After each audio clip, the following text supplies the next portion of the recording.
అందరికీ నమస్తేనండి. ఫిబ్రవరి 11 ఈరోజు మనమైతే 2 ట్రేడ్స్ చేసాం. 2 ట్రేడ్స్‌లో అయితే మనకి ప్రాపర్ ఎంట్రీ ఇచ్చి ఎస్ఎల్ కొట్టింది.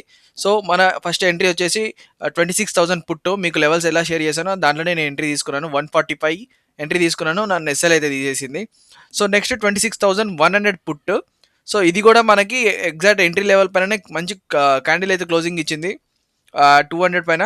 సో, 200 పైన ఎంట్రీ తీసుకున్నాను. అది కూడా వచ్చి అయితే ట్రాప్ చేసి ఎస్ఎల్ కొట్టింది. కానీ ఆపోజిట్‌లో కాల్ సైడ్ మాత్రం 2 సార్లు పుట్ సైడ్ మనల్ని ట్రాప్ చేసింది కదా! కానీ కాల్ సైడ్ మాత్రం పిన్ పాయింట్ రియాక్షన్ అయితే ఇచ్చింది. ఎగ్జాక్ట్ ఏ లెవెల్ అయితే షేర్ చేశానో అదే లెవెల్ నుంచి పర్ఫెక్ట్‌గా అయితే ఎంట్రీ ఇచ్చి మరి 1:2 అయితే ఇచ్చింది. సో, కొంచెం ఈరోజు మనం అబ్జర్వేషన్‌లో కొంచెం మిస్టేక్ చేశామనుకుంటా. కాల్ సైడ్ చూడకుండా ఎక్కువ పుట్ సైడ్ ఫోకస్ చేయడం వల్ల చాలా రోజుల నుంచి కన్సాలిడేట్ అవుతుంది కదా! ఎక్కువ ఫోకస్ పుట్ సైడ్ ఉండడం వల్ల మనకి entry call side sorry put side పడింది.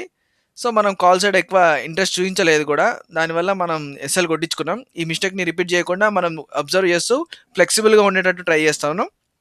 ఫ్యూచర్‌లో కూడా ఇట్లాంటి మిస్టేక్స్ రిపీట్ అవ్వకుండా ట్రై చేసి కొంచెం మనం జాగ్రత్తగా ఉండడం బెస్ట్ అని నేను అనుకుంటున్నాను. సో, ఇదండి ఈరోజు ట్రేడ్ అయితే 2 ట్రేడ్స్ చూపిస్తాను ఒకసారి. లాస్ ఎంత వచ్చిందో చూపిస్తాను. క్యాపిటల్ ఎంత ఉందో చూపిస్తాను. ఆహ్, ఓవరాల్‌గా మనకి 2000 లాస్ అయితే వచ్చింది. అండ్ ఇప్పుడు ప్రస్తుతానికి ప్రస్తుతానికి క్యాపిటల్ వచ్చేసి 21,800 ఉంది. 24,000 నుంచి ఒక 2,000 లాస్ 2,200 లాస్ వచ్చింది ఈరోజు. చూద్దాం రేపు ఎట్లా జరుగుతుందో. Thank you.